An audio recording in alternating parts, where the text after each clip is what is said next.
Good evening and welcome to ITV News Meridian. Tonight's headlines here in the south. From the horrors of civil war to an English public school, the Syrian teenagers starting a new life in Sussex. We have a special report. Question time for Theresa May. What's it like being Prime Minister? We put the PM under the spotlight. 44 days after returning from Rio, hockey gold medalist Alex Danson says her head's still in the clouds after that thrilling win. And shiver me timbers, the scary sight that shocked a pest controller in the rafters of a new home.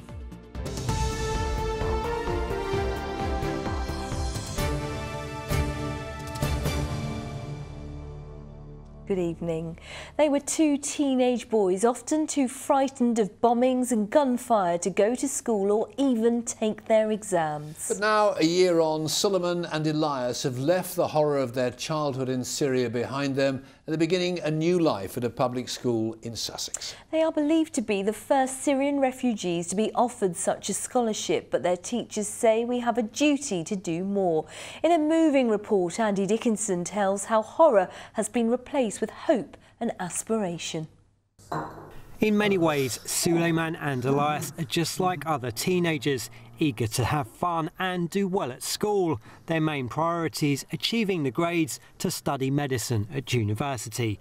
But unlike most, the horrors of war are only recently behind them. It was basically our place. It was some sort of a battlefield. It was continuous, and one of the days in my town, it was a horrible day. Like 80 people got killed, apart from like 100 casualty because of the conflict. Apart from that, it was like airstrikes and bomb shielding and that sort of stuff. That like it somehow like it was part of our life. After 4 years, it came a normality thing, and we used, for example, to go out of our houses and not to expect going back again. Suleiman arrived on these shores with his mother in the back of a refrigeration lorry, both boys making their way across Europe to reach families here in the UK by any means possible, on foot, by train, by bus and by boat. The boat was the closest point for me to death, because our boat was so small and they should fit only 7 people and we were 14 people in it. You work your own way out, and in this case you just want to survive. Well, I think the scale of what is happening in Europe, the scale of the human problem is just unprecedented probably in our generation. And I think loads of us look at it as individuals and think, what can I do? And as a school, we started small and, you know, these are 2 boys, but they're great kids and we feel really lucky to have them with us. There are loads and loads of ways to help, and I urge people to help, because like that's why we are human beings, because we do help each other, we do care for each other. What are your hopes now for the future? I mean, the fact that you made it here makes you one of like the 1% lucky people. So, I mean, for me, just going to different schools and meeting loads of people, I'm like one of them, like the 1% of the 1% lucky people. So, if I'd stayed there, I would have got killed, like eventually. So, I mean, I moved here. I'm gonna get taught here. I'm gonna learn here. So why not? I go there. I go back there, and then like help. The same way I've been helped. If it's safe there, why not? I'd go. Yeah, I definitely do. We need to go back and help our people again. Andy Dickinson, ITV News, Brighton. 2 inspirational young men, and that report and the rest of the day's news can be found on our website, itv.com/Meridian. In other news, detectives investigating the death of a woman in Bournemouth have charged a man with murder. Officers found the body of 26-year-old Natasha Wake at a property in Harley Gardens. She'd been stabbed numerous times. Jane Nava, who's 26 and from Plymouth, appeared before Bournemouth magistrates this morning and was remanded in custody and is due at Winchester Crown Court tomorrow. Inadequate funding is responsible for failings in the South West ambulance services. That's according to the trade union Unison. The Care Quality Commission found improvement was required in a number of areas despite good performances in others. Unison says it's cooperating with the management to deal with the issues despite government refusal to provide enough funding. A man has been jailed for 7 years after stealing thousands of pounds during a string of robberies in Southampton. Michael Birch, who's 33, admitted 4 offences, including 2 raids on betting shops in the city. Tributes have been paid to a driver killed in a road accident in Hampshire. Duncan Appleby, who was 38 and from Coronado Road in Gosport, died in a crash at the junction of the A30 and A33 near Basingstoke last week. His fiancée, Lisa Uniacke, says she feels honoured to have had Duncan in her life. The railway level crossing close to the Hampshire-Berkshire border, which has claimed 11 lives over the last 12 years, has now been closed permanently. It brings to an end a long campaign to replace it with a bridge that's now almost finished. The crossing at Ufton Nervet was the scene of the 2004 crash when a car was deliberately parked on the track. Campaigners have been demanding its closure for a decade, during which time further incidents have claimed another 4 lives. It's something that will put the area back to being somewhere that's not dangerous anymore. I think one of the things that all of us on the train have feared the whole time is that it could have happened again, and there have been incidents since 2004 as well. Well, to politics now, and the talking point on the last day of the Conservative Party conference in Birmingham has been the resignation of the UKIP leader, Diane James. Yes, she's quit just 19 days after being elected, plunging her party into turmoil. She says she's been left shaken after being verbally abused and spat on. She will, however, stay on as an MEP.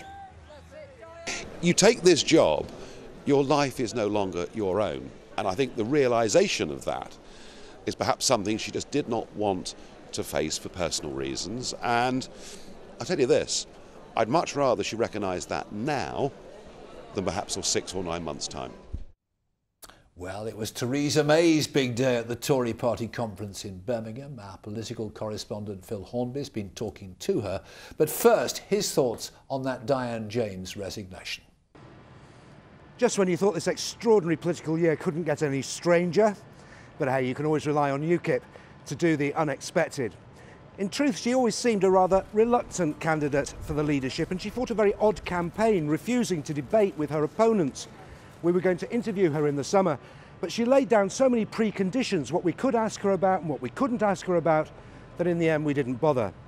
But the night before she became leader, I had a drink with her, a long chat with her, and she did actually convince me that she was up for the challenge. Now, 3 weeks later, it turns out she isn't. Well, that's the UKIP sideshow. Here in Birmingham, the important stuff. The Conservative Party, the government, the Prime Minister. May Day in Birmingham. Her message, she's on the side of ordinary people, which means in the Southern Rail dispute, she's on the side of the passengers, of course. But it seems also on the side of the management, happy to stick the boot into the unions.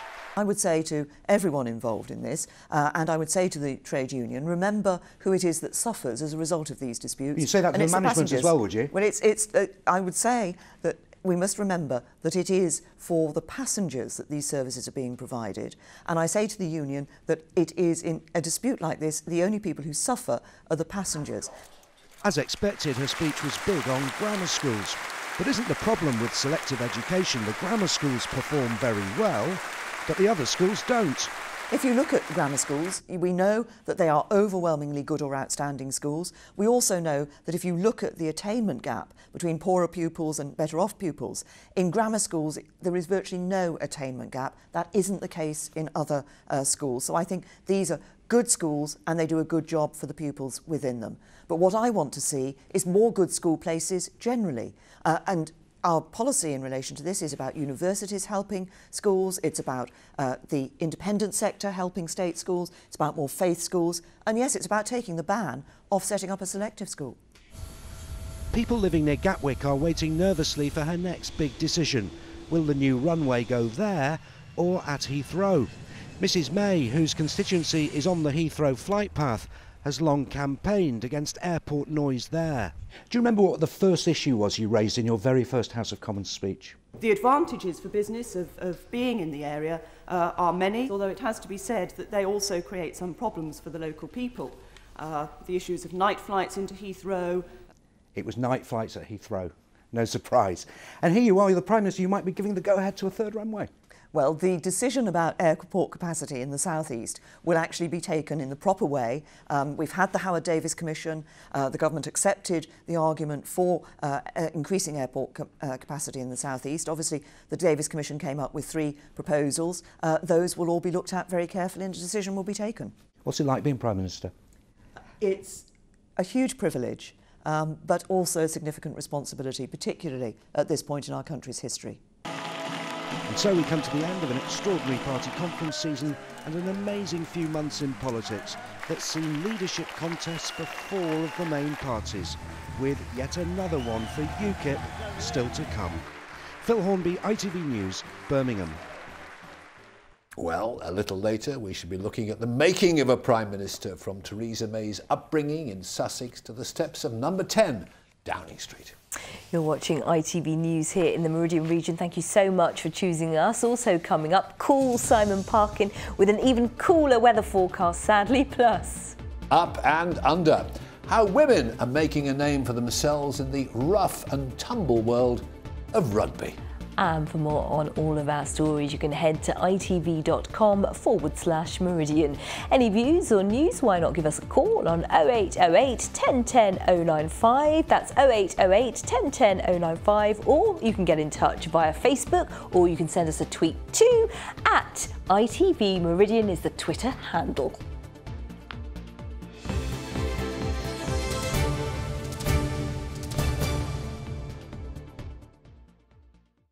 Well, later this month, our Olympic and Paralympic athletes will take part in a victory parade in Manchester after the city was chosen to host the event over London. We're sure many of you will make the journey there to see them. Well, our Olympians arrived back from Rio 44 days ago. But how has life changed since then? Well, one person who can certainly tell us is a member of the winning women's hockey team, Alex Danson, born and bred in Southampton, now based in Buckinghamshire. Alex, thank you so much for coming in. Just a few weeks since it all happened. Have you come down to earth yet? Because it was fantastic, wasn't it? It was the most incredible few weeks of my life, and I think the moment Holly scored that goal and the team just ran, all of our dreams had come true. A good plan that we'd worked meticulously for years had came together. And it's been incredible since we came home. We can't believe the support. I mean, 9 million people watched hockey on a Friday night, prime time.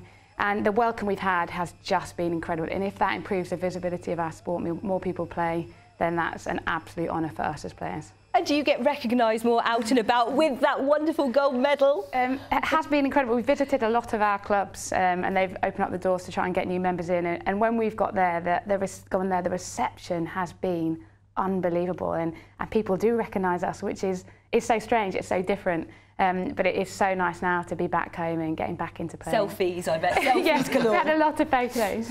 You see, you played for Reading, you play now for Clifton. I'm wondering, how has being an Olympian and winning a gold medal changed your life? I asked because I spoke once to Jack Charlton after he'd won the World Cup for England, and he said really after that everything was a bit of an anticlimax. I think it has changed in that, as I said, hockey is seen, people watched it. People are really interested, which is absolutely fantastic. We've had some amazing opportunities to go to our clubs, get our sport in the media, which has been incredible. So yes, life is quite different, but equally we still love playing our sport. Our vision was to be the difference, create history and try and inspire the future. And somehow we managed it. So coming back, it's just an immense sense of pride. It was a Friday night, we'll all remember. Have you been in touch with all the girls? You must miss them. We do still have a WhatsApp group that's still going strong, and of course at the moment we're having a little bit of a break, so we're all over the country, but we're keeping in contact, and it's really nice when there's special things that we do together. And you can eat biscuits now. Absolutely, they can have a few biscuits, enjoy that, and I can't wait to be back with the team for the parade. It's going to be an incredible day. I was going to say the victory parade, that's going to be some occasion, isn't it? It will be wonderful. I think the Olympics and the Paralympics represent something special to everybody, and we are the most patriotic country, and it is the most incredible environment to be in when you're on that bus and you've got people supporting it. And as I said, it means something to every individual, so it's going to be fantastic to be together as the whole of Team GB. You've done brilliantly. Yeah. Thanks for joining us. So proud of you. Congratulations, Thank you very much. Alex Danson. Thank you. Thank you. Well, that win has done wonders for the profile of women's hockey, and today an event has been taking place that hopes to raise the profile of women's rugby. Yes, no less than 26,000 women regularly play the game in this country, and across our region clubs are looking for new members. In Hove, 20 girls play, ranging in age from 6 to 16. There are clubs in Southampton and Wimborne, and Basingstoke has got 100 members. But welcomes more, Sangeeta. Well, no, I knew that was coming up. Well, ahead of the Women's World Cup next year, the Rugby Football Union wants more girls to take up the sport and stick with it, as Lauren Hall now explains. Women's rugby is now a force to be reckoned with. The sport's more popular than ever before, with clubs like this one continuing to grow and attract new players. When I started back 20-something years ago, it was a relatively small sport, and it felt like there was a bit of a stereotype around the sort of people that played rugby. Now it's very much seen as something that's open for everyone. Now more than 300 rugby clubs have women and girls teams. That means across the country, 26,000 are regularly playing women's rugby. The Rugby Football Union now wants to go even further, doubling that number by getting even more women and girls involved in the game. Today it released this video, which shows how a young girl can grow up to become an England player. Just like these three.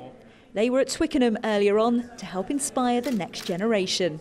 To have that foundation and to keep growing the game for grassroots and local club rugby is fundamental to creating that pathway for future international players. At today's event, legend of the game Maggie Alfonsi also helped unveil a new name for the England women's rugby team, now known as the Red Roses. The aim of us doing this launch is to give the England women's rugby team an identity. We've seen it with other sports, like in women's football, they've got the Lionesses, and if we can give something for our fans, our supporters to back and get behind, it really will hopefully increase the profile of women's rugby. You really do make so many friends, especially if you've moved to somewhere, then you've got at least 15 other people. It's like a whole family, like instantly. It's such a big team, like you get a real team atmosphere, and it's just a fantastic sport.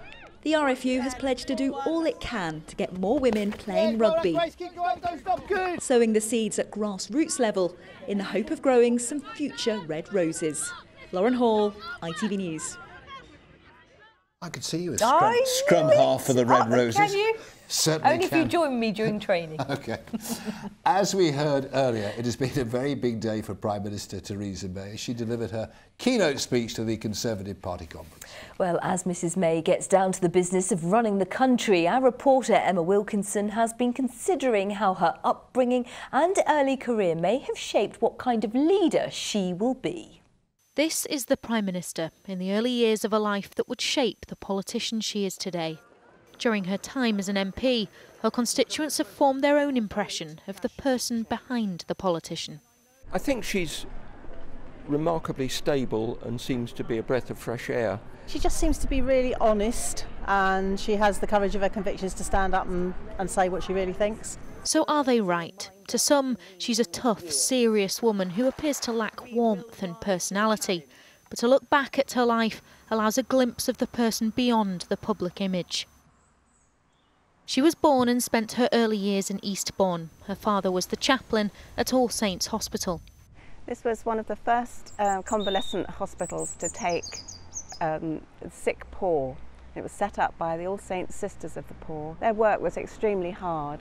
So from an early age, Theresa saw her father Hubert listening to and helping people. That continued in the Oxfordshire village of Wheatley, where Hubert was a vicar until his death in a car accident in 1981. Gareth Morris has lived here for more than 40 years and says a lot's changed since then. In those days, probably more unemployment, more deprivation. Being in a parish like Wheatley, there was a certain amount of social problems which perhaps people brought to the vicar.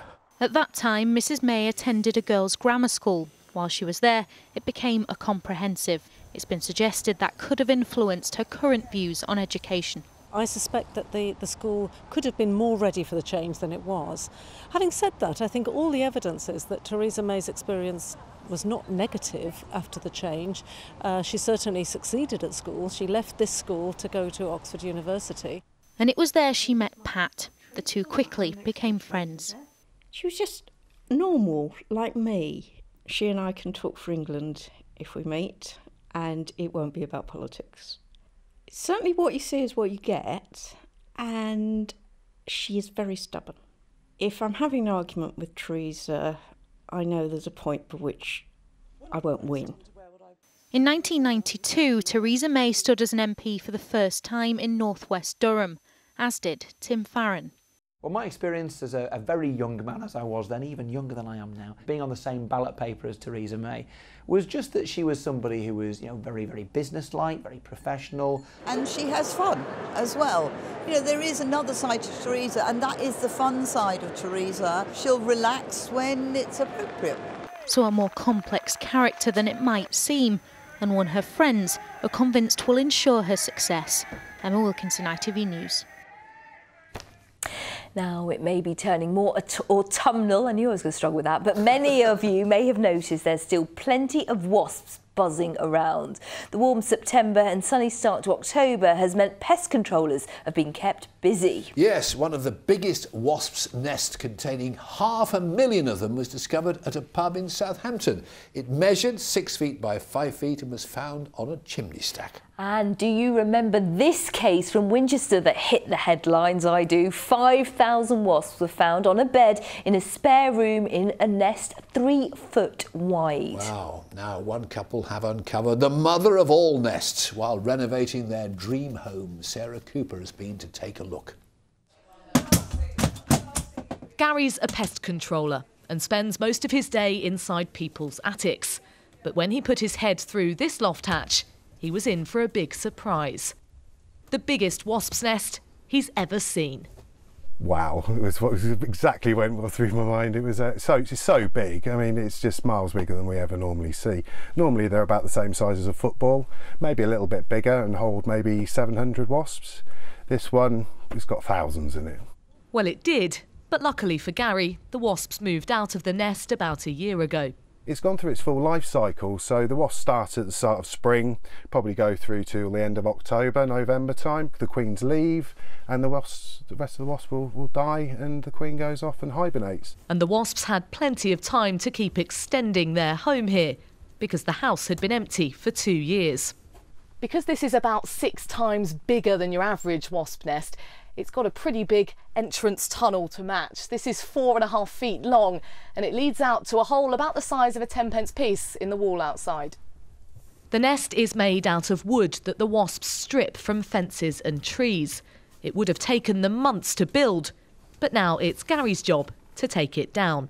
It's very, very thin, so when you go to touch it, it does tend to disintegrate in your hands. We will try and take it out in sections because it won't actually fit through the loft hatch. The plan is to preserve as much of the nest as possible so it can go on show somewhere slightly more accessible. Sarah Cooper, ITV News. Just massive. Here's Simon with us now. I've got another big one for you. Have you? Yeah. Are you ready? Yes. This was Kathleen Ratcliffe, who was having a look in her garden workshop, and that's the one she That's found. a whopper. I can tell you it's 15 inches by 13 inches. Would you like that in metric? Yes. I haven't worked it out. But not sure if any of the wasps were still in when it was bravely being held there. But obviously we've got bees buzzing around as well. Becky Tilley loves taking nature photos. She's in Southampton. Took this one of an action shot of a bee still doing its thing. And a couple of ladybirds here who either think it's, well, still spring or they're just trying to keep warm. Let's just move on. Better had. OK, have a look at this. Alan Thomason was in Sussex when he saw this lovely dragonfly brooch on the back of this chap's coat. Actually turned out to be a real dragonfly. He did point it out to the man that he had a passenger, but well, the chap thought it was fun and kept it on, as you would. And finally, Colin Lee sent in this. It's a swan that he found at a pond in Southampton, but look closely and you can see it's doing its morning yoga. Can you get your leg up like that anymore? Can you? No. I know I certainly can't. I certainly can't at all. No. Meridian weather at itv.com if you've got any other pictures that you think we'd like to see. Weather nice and settled? Well, getting a bit more tricky tomorrow. A bit more tricky tomorrow. Autumnal. Let's find out why. Simon Parkin. From blizzards to pool, driving through Europe. Eurotunnel the Shuttle sponsors ITV Meridian weather. Well, the mostly fine weather we've had for October so far is causing seasonal anomalies. Robert got in touch to say that in his mini orchard on his allotment in Watlington, he's got the fungus for one thing, and for the other, he's got the blossom on the pear tree. Spring or autumn? Well, who can tell? It is actually going to feel a little bit cooler through tomorrow, all down to where the high pressure is sitting. Now, that's giving us the settled conditions, hence the sunshine, hence the spring, but it's also creating a wind from the northeast that tomorrow is going to make things feel even cooler than it was today. Now, of course, it was quite breezy today, and that wind is going to stay with us overnight tonight. You can see the bits of shadow. That's where the cloud is going to drift in through the night. Largely dry, but because of the strength of the breeze, well, we should be frost-free, although it will still be fairly cool with temperatures down to around 7 or 8 in some rural spots. So come tomorrow, slightly different conditions. There will be more in the way of cloud. You can see that shadow drifting in on that breeze. Plus, watch out for the occasional blue splodge. That's where we could see an odd shower cropping up. Fairly few and far between, just light if one lands on you, but there will be a fair bit of sunshine as well. Disappointing temperatures though, highs of around 12 or 13 degrees, all thanks to that cooler air and that breeze coming in from the northeast. As for your high tide times tomorrow, well, you can see in Southampton 2:25 in the morning, then around 2:45 in the afternoon. And then the outlook, well, it stays pretty similar through Friday. Again, a fair bit of cloud around, but mostly dry as we head into the weekend. That's when there's more chance of seeing some showers, but also sunny spells around them. Eurotunnel the Shuttle sponsors ITV Meridian weather. And in just a moment, we've got the ITV Evening News with Mark Austin and Ranveer Singh. Stacey's got our late news, so do join her if you can. But for now, from the team here at ITV Meridian, thank you as always very much indeed for watching. Take care. See you soon. See you tomorrow. Bye-bye. Bye.